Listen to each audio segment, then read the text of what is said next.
Hey there, fellow Google Docs users. Welcome back to our channel, where we make tech simple and straightforward.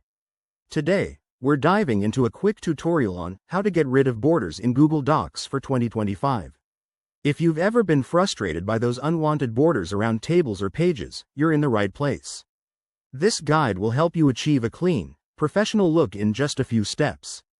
Let's jump right in. First things first, open up your Google Docs document. Make sure you're logged into your Google account and have the doc ready.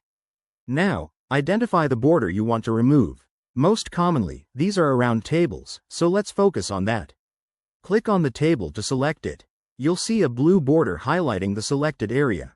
Next, head over to the menu bar at the top of the screen. Click on Format, then hover over Table in the drop-down menu. Select Table Properties. This will open a sidebar on the right where you can customize your table settings. In the Table Properties panel, look for the Table Border section.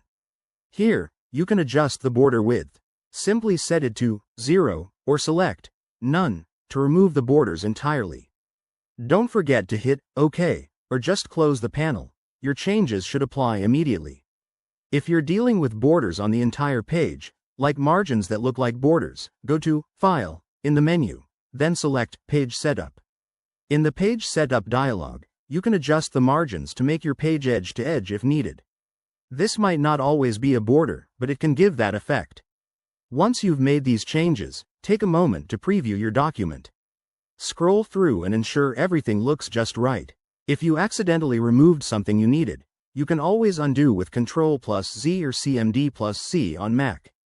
And there you have it. That's how you get rid of borders in Google Docs in 2025.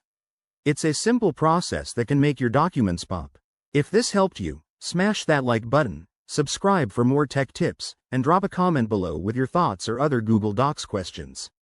Thanks for watching, and I'll see you in the next video.